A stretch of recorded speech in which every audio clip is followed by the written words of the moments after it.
आध्यात्मिक वर्षा, जो एक ज्ञान का संगम है, उसमें आपका स्वागत है। नमस्कार। आज हम एक ऐसे बिंदु पर चर्चा करने जा रहे हैं जहां जीवन का एक बहुत बड़ा द्वंद्व सामने आता है, कर्तव्य और मोह के बीच का वो संघर्ष। जी हाँ।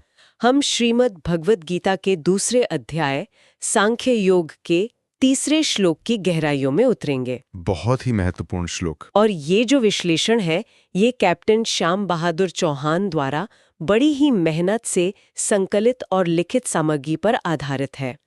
इसमें तथ्यों की बारीकी के लिए AI डेटाबेस की सहायता भी ली गई है। जी, ये वो पल हैं कुरुक्षेत्र के मैदान में जब इतने बड़े योद्धा अर्जुन वो अपने ही प्रियजनों को सामने देखकर एक तरह से हिम्मत हार जाते हैं। हाँ, उनका गांडीव हाथ से छूटने लगता है। बिल्कुल। और तब भगवान श्री कृष्ण उन्हें जो कहते हैं वो सिर्फ अर्जुन के लिए नहीं था, वो तो सदियों से हर उस इंसान के लिए है जो मुश्किल वक्त में डगमगाने लगता है। बिल्कुल सही कहा। तो आज हमारा ये सफर रहेगा कि इस एक श्लोक में जो संदेश छिपा है उसे परत दर परत खोलें। हाँ, इसके शब्दों का अर्थ समझें। बिल्कुल। फिर जो महान विचारक हुए हैं उनकी व्याख्याओं को देखें। जी। और सबसे जरूरी ये समझें कि आज की जो हमारी भागदौड़ भरी जिंदगी है, बिल्कुल। उसमें हम इससे क्या सीख ले सकते कैसे हैं। प्रेरणा ले सकते हैं। हाँ, कैसे कर्तव्य पथ पर टिके रहने की प्रेरणा मिलती है। बिल्कुल। तो ठीक है, आइए इस यात्रा पर निकलते हैं। सबसे पहले वो मूल श्लोक सुनते हैं जिसने अर्जुन को जैसे झकझोर कर रख दिया था। क्लाइब्यम मास्मगमा पार्था नई तत्वई उपपद्यते क्षुद्रम हृदय दौर्बल्यम त्यक्तोत्तिष्ठ परंतपा। क्लाइब्यम मास्मगमः पार्था नैतत्त्वयुपपद्यते क्षुद्रम हृदय दौर्बल्यम त्यक्तोत्तिष्ठ परंतपा। इन शब्दों में ही एक तीव्रता महसूस होती है। क्लाइब्यम मास मगमा पार्था, हे पार्थ क्लैब्यम को प्राप्त मत हो। ये क्लैब्यम शब्द, इसमें कितना वजन है, इसका ठीक ठीक मतलब क्या है यहाँ? देखिए, क्लाभ्यम का जो सीधा अर्थ है वो तो नपुंसकता या कायरता है, पर यहाँ इसका भाव ज्यादा गहरा है। अच्छा। ये सिर्फ शारीरिक कायरता की बात नहीं हो रही, ये मानसिक भावनात्मक दुर्बलता है। हाँ। वो स्थिति जब इंसान का विवेक, उसका साहस, उसका जो संकल्प है, वो मोह या डर के आगे, समझिए, घुटने टेक देता है। बिल्कुल। हाँ, मतलब मन की कमजोरी। बिल्कुल। हाँ। श्री कृष्ण अर्जुन से कह रहे हैं कि ये जो तुम्हारे अंदर अचानक से कमजोरी आ गई है, ये जो डर बैठ गया है, ये तुम्हारे स्वभाव के बिल्कुल विपरीत है।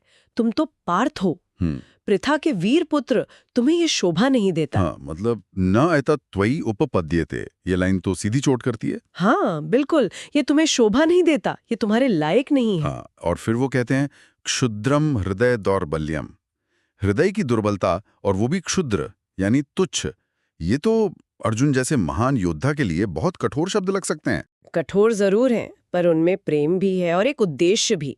श्री कृष्ण अर्जुन के मोह को, मतलब अपने दादा, गुरु, भाइयों को मारने का जो विचार है जिससे वो दुखी हैं, उसे क्षुद्र या तुच्छ कह रहे हैं। क्यों? क्योंकि ये जो मोह है, ये क्षणभंगुर शरीर और सांसारिक रिश्तों पर टिका है, जबकि आत्मा का जो सत्य है वो इससे कहीं बड़ा है, कहीं परे है। अच्छा।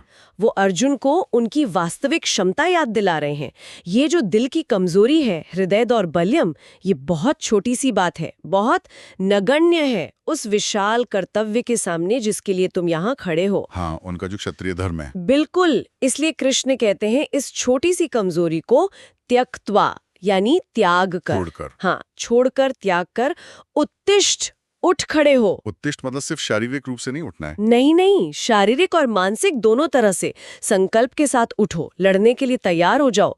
और अंत में परंतप कहकर बुलाते हैं। हाँ, परंतप। हाँ। इसका क्या विशेष अर्थ है? परंतप का मतलब है शत्रुओं को ताप देने वाले, उन्हें संताप पहुंचाने वाले। ये अर्जुन का ही एक नाम है, एक विशेषण है। अच्छा। हाँ, कृष्ण उन्हें याद दिला रहे हैं कि तुम्हारा असली स्वरूप तो शत्रुओं का दमन करना है। तुम तो शूरवीर हो। ये जो तुम अभी कायरता दिखा रहे हो, ये तुम नहीं हो। तो इस तरह श्री कृष्ण बड़े ही मनोवैज्ञानिक ढंग से अर्जुन को उनके भ्रम से, उनकी कमजोरी से बाहर निकालने की कोशिश कर रहे हैं। वो उन्हें उनकी ही महानता का जैसे आईना दिखा रहे हैं। वाह, ये तो हुआ श्लोक का सीधा अर्थ और उसका संदर्भ। मतलब उस समय क्या स्थिति थी। लेकिन यहाँ बात खत्म नहीं होती है ना? इस एक श्लोक पर तो सदियों से इतना चिंतन हुआ है। बिल्कुल। अलग अलग महान टीकाकारों ने इसके और भी गहरे अर्थ निकाले हैं और यहीं पर यह चर्चा और दिलचस्प हो जाती है। बिल्कुल बिल्कुल। हर आचार्य ने, हर संत ने इसे अपने अनुभव और ज्ञान की कसौटी पर परखा है। जैसे अगर हम आदि शंकराचार्य जी की बात करें, उनका दृष्टिकोण अद्वैत वेदांत पर आधारित है। हाँ। तो वो कहते हैं कि ये जो क्लैबियम है, ये जो कायरता या कमजोरी है, इसका मूल कारण अज्ञान है। अज्ञान? किस तरह का ज्ञान? आत्मा के अमर नित्य स्वरूप को ना जानना, ये भूल जाना कि हम शरीर नहीं आत्मा हैं। इसी अज्ञान से मोह पैदा होता है जो हमें हमारे कर्तव्य से भटका देता है। अच्छा। तो उनके लिए कृष्ण का उत्तिष्ठ कहना सिर्फ युद्ध के लिए उठना नहीं है, बल्कि अज्ञान को त्याग कर आत्मज्ञान के लिए जागृत होने का आवाहन है। वाह! यानी ये लड़ाई सिर्फ बाहर कुरुक्षेत्र के मैदान में नहीं, बल्कि हमारे भीतर भी चल रही है, अज्ञान के खिलाफ। ये तो इसे एक अलग ही आध्यात्मिक ऊंचाई देता है। जी हाँ। और स्वामी विवेकानंद, उनका तो जोर हमेशा शक्ति और आत्मविश्वास पर रहा है। उन्होंने इसे कैसे देखा? हाँ, स्वामी विवेकानंद जी ने तो इस श्लोक को जैसे भारत के युवाओं के लिए एक संजीवनी मंत्र ही मान लिया था। अच्छा। उन्होंने क्लाब्योम और हृदय दौर्बल्यम को सीधे तौर पर मानसिक और शारीरिक कमजोरी से जोड़ा और कहा कि इसे त्यागना राष्ट्र और व्यक्ति दोनों के उत्थान के लिए बेहद जरूरी है। वो मानते थे कि यही जो भीतरी कमजोरी है, यही हमें सत्य और धर्म के रास्ते पर चलने से रोकती है। उनका जो प्रसिद्ध नारा है, उठो जागो और तब तक मत रुको जब तक लक्ष्य प्राप्त न हो जाए। हाँ, बिल्कुल। उसकी गूंज हमें इस उत्तिष्ठ परंतप में साफ सुनाई देती है। उनके लिए ये स्ट्रेंथ एंड मैनहुड, मतलब शक्ति और पौरुष का संदेश है। शक्ति का आह्वान, ये तो आज भी कितना प्रासंगिक लगता है ना? बिल्कुल। अच्छा, और गीता प्रेस जो घर घर में गीता पहुंचाने के लिए जानी जाती है, उनकी व्याख्या किस बात पर ज्यादा केंद्रित है? गीता प्रेस गोरखपुर की जो व्याख्या है, वो मुख्य रूप से कर्मयोग और स्वधर्म पालन पर जोर देती है। कर्मयोग? हाँ। वो इसे अर्जुन के क्षत्रिय धर्म के पालन के लिए एक स्पष्ट आह्वान के रूप में देखते हैं।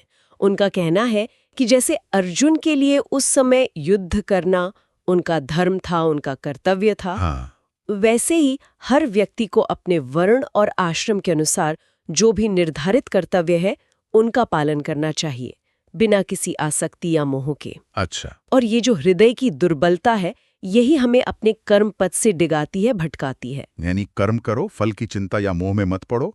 गीता का जो केंद्रीय संदेश है वो यहाँ भी साफ झलकता है। जी बिल्कुल। एक और बहुत प्रसिद्ध व्याख्या स्वामी चिन्मयानंद जी की है। उनका नजरिया क्या कहता है? वो इसे कैसे देखते हैं? स्वामी चिन्मयानंद जी की दृष्टि बड़ी ही मनोवैज्ञानिक और मार्मिक है।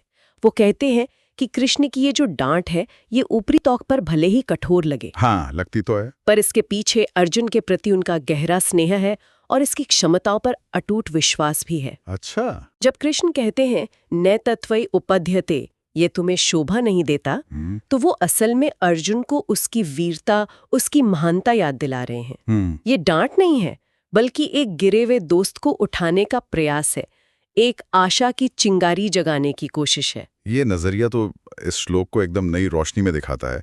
मतलब डांट में भी एक उम्मीद भी है। बिल्कुल, एक प्रेम भरी फटकार है ये। और स्वामी अड़गड़ानंद जी, जिनकी यथार्थ गीता काफी चर्चित है, उनका इस पर क्या कहना है? स्वामी अड़गड़ानंद जी इस बात पर बल देते हैं कि कृष्ण ने अर्जुन के मोह को क्षुद्र क्यों कहा। हाँ, ये बात महत्वपूर्ण है। उनका कहना है कि क्योंकि ये मोह नाशवान शरीर और सांसारिक संबंधों से उपजा था और आत्मा के सनातन सत्य के सामने ये सब तुच्छ है, छोटा है। ठीक है। और परं तप कहकर कृष्ण अर्जुन को उसके वास्तविक गुण, उसकी असली क्षमता की याद दिला रहे हैं, जो कि उसकी उस क्षण की जो मनोदशा थी, उसके एकदम विपरीत थी। हाँ, वो तो एकदम टूटा हुआ महसूस कर रहा था। बिल्कुल। तो ये हमें भी याद दिलाता है कि हम अपनी क्षणिक कमजोरियों से कहीं ज्यादा बड़े और शक्तिशाली हैं। हमारा स्वरूप वो नहीं जो हम मुसीबत में महसूस करते हैं। ये सारी अलग अलग व्याख्याएं सुनकर, अलग अलग नजरिए सुनकर मन में सवाल उठता है कि हजारों साल पुरानी ये बात, ये एक श्लोक आज हमारे किस काम का है? आज की दुनिया, आज की चुनौतियां तो बहुत अलग है। तो इसका मतलब क्या है हमारे लिए आज? ये बहुत ही जायज सवाल है और मेरा मानना है कि इसकी प्रासंगिकता आज शायद पहले से भी कहीं ज्यादा है। अच्छा, कैसे? क्योंकि आज चुनौतियां भले ही बाहरी काम हों, लेकिन भीतरी बहुत ज्यादा हो गई हैं। हाँ, ये तो है। आप देखिए, मानसिक स्तर पर आज हम जिस तरह के तनाव, चिंता, डिप्रेशन, निर्णय लेने में हिचकिचाहट, मतलब डिसीजन पैरालिसिस जिसे कहते हैं। हाँ बिल्कुल। इन सब का जो सामना करते हैं ये श्लोक सीधे उसका इलाज करता है। ये हमें सिखाता है कि असफलता, निराशा या डर के सामने हथियार डाल देना यही क्लब्यम है। ये मानसिक दृढ़ता मतलब मेंटल फोर्टिट्यूड का आह्वान है। ये कहता है कि अपने मन की कमजोरी, हृदय दौर्बल्यम को पहचानो और उसे त्याग कर हिम्मत से परिस्थितियों का सामना करो, उठ खड़े हो। हाँ, आजकल जिस तरह से लोग छोटी छोटी बातों पर भी हिम्मत हार जाते हैं या बहुत जल्दी नकारात्मकता में डूब जाते हैं, उनके लिए तो ये संदेश वाकई एक टॉनिक जैसा है। बिल्कुल। ये तो हुई मन की बात। समाज के स्तर पर इसका क्या अर्थ निकलता है? सामाजिक स्तर पर भी देखिए, अक्सर हम अपने आसपास अन्याय होता देखते हैं, भ्रष्टाचार देखते हैं या कुछ गलत होता हुआ पाते हैं, पर हम चुप रह जाते हैं। हाँ, सोचते हैं मैं अकेला क्या कर लूंगा, या छोड़ो, मुझे क्या लेना देना। ये जो उदासीनता है ना, सोशल एपैथी जिसे कहते हैं। ये भी एक तरह की सामाजिक कायरता या क्लैब्यम ही है। ये श्लोक हमें उस चुप्पी को तोड़ने की प्रेरणा देता है, अन्याय के खिलाफ आवाज उठाने की हिम्मत देता है, सत्य और न्याय के लिए उत्तिष्ठ यानी खड़े होने का संदेश देता है। यानी ये नागरिक साहस, सिविक करेज का पाठ पढ़ाता है। बिल्कुल, अपने हिस्से की जिम्मेदारी उठाने का। और अगर हम इसे और गहरे मतलब आध्यात्मिक स्तर पे देखें तो आध्यात्मिक रूप से तो ये श्लोक मोह के बंधनों से मुक्ति का मार्ग दिखाता है। मोह के बंधन। हाँ, जैसे अर्जुन अपने स्वजनों के मोह में अपना कर्तव्य भूल रहे थे, हम भी तो अक्सर धन, पद, रिश्ते या अपनी बनाई हुई जो पहचाने हैं उनके मोह में इतने जकड़े रहते हैं कि जीवन का जो असली उद्देश्य है, क्या है वो उद्देश्य? आत्मखोज, ईश्वरानुभूति या अपनी चेतना का विकास, उसे हम भूल जाते हैं। लोगों को छू रहा है, मानसिक, सामाजिक, आध्यात्मिक, खासकर युवाओं के लिए जो अक्सर करियर, रिश्तों या सामाजिक उम्मीदों के दबाव में रहते हैं, उनके लिए इसमें क्या खास संदेश छिपा है? युवाओं के लिए तो ये सचमुच एक गेम चेंजर साबित हो सकता है। गेम चेंजर कैसे? सोचिए, परीक्षा में फेल हो जाना, नौकरी ना मिलना, किसी रिश्ते का टूट जाना, ये सब जीवन की सच्चाइयां हैं, चुनौतियां हैं। हाँ, आती है सबके जीवन में। हाँ, ये श्लोक सिखाता है कि ऐसी स्थितियों में निराश होकर बैठ जाना, खुद को कोसना या हार मान लेना, यही क्लैव्यम है। ये कहता है कि गिरना बुरा नहीं है, गिरकर पड़े रहना बुरा है। बिल्कुल, असली हार तो तब होती है जब हम कोशिश करना ही छोड़ देते हैं। एकदम सही कहा। ये श्लोक युवाओं को अपने लक्ष्य पर टिके रहने की प्रेरणा देता है, सामाजिक दबावों के आगे घुटने न टेकने की हिम्मत देता है और सबसे बढ़कर अपने अंदर छिपे परंतप, उस योद्धा को पहचानने की प्रेरणा देता है। अपने अंदर की योद्धा को पहचानना। हाँ, हर किसी के अंदर असीम क्षमता है, जरूरत बस उस भीतरी कमजोरी, उस डर, उस क्लैब्यम को त्याग कर संकल्प के साथ उठ खड़े होने की है। ये आत्मविश्वास और आत्मनिर्भरता का सीधा मंत्र है। ये बातें इतनी गहरी हैं, इतनी महत्वपूर्ण हैं, इन्हें बच्चों या विद्यार्थियों को कैसे समझाया जा सकता है? मतलब बहुत सरल तरीके से, ताकि वो इसे आसानी से समझ सकें और अपने जीवन में उतार भी सकें। हाँ, ये जरूरी है कि हम इसे बच्चों की दुनिया से जोड़ें।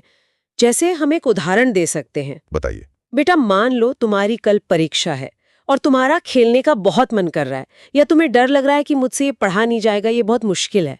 हाँ, ऐसा होता है अक्सर। तुम किताब बंद करके बैठ जाते हो, सोचते हो कल देखूंगा या मैं तो फेल ही हो जाऊंगा।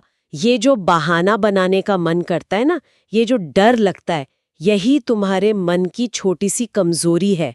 यही है तुम्हारा हृदय दौर्बल्यम। हाँ, ये वो आसानी से रिलेट कर पाएंगे। अब सोचो, तुम्हारे अंदर से ही एक अच्छी आवाज आती है, वो कहती है, अरे तुम तो इतने समझदार हो, इतने बहादुर हो, ये डरना, ये बहाने बनाना तुम्हें शोभा नहीं देता, ये तो छोटी सी बात है।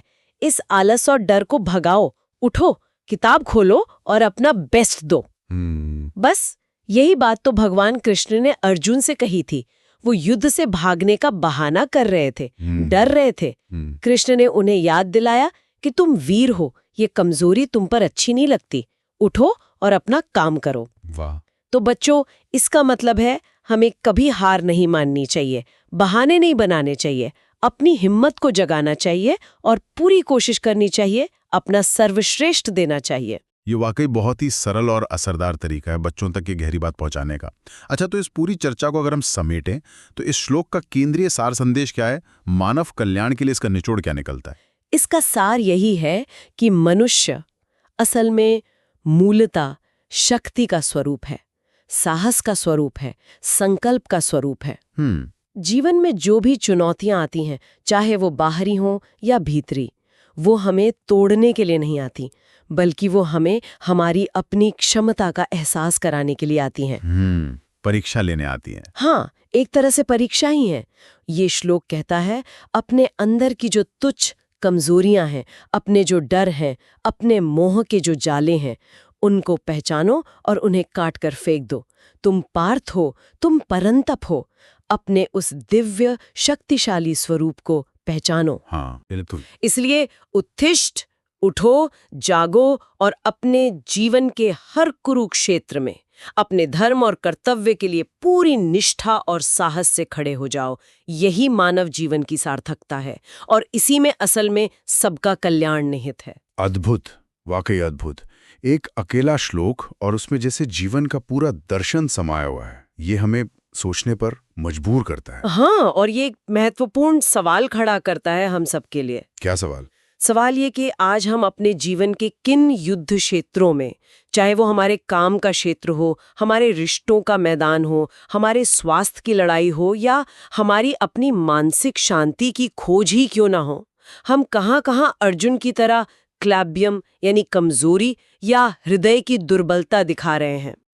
कहाँ हम परिस्थितियों से भाग रहे हैं या मोह में फंसकर अपने कर्तव्य से विमुख हो रहे हैं। और सबसे जरूरी सवाल, हमें कहाँ अपने इस डर और कमजोरी को त्याग कर उत्तिष्ठ होने की जरूरत है? कहाँ हमें अपने सत्य के लिए, अपने कर्तव्य के लिए, अपने बेहतर स्वरूप के लिए उठ खड़े होने की जरूरत है? ये सचमुच विचारणीय प्रश्न है। हाँ, इस पर विचार करना ही इस चर्चा की सार्थकता होगी। निश्चित रूप से। इस गहन चिंतन के साथ हम आज के इस सत्र का यही समापन करते हैं। इस आध्यात्मिक वर्षा में हमारे साथ भीगने और ज्ञान के संगम में डुबकी लगाने के लिए आप सभी का बहुत बहुत धन्यवाद। धन्यवाद। और हम कैप्टन श्याम बहादुर चौहान के भी अत्यंत आभारी हैं, जिनकी संकलित और लिखित सामग्री ने इस गहन विश्लेषण को एक ठोस आधार प्रदान किया। जय श्री कृष्ण। जय श्री कृष्ण।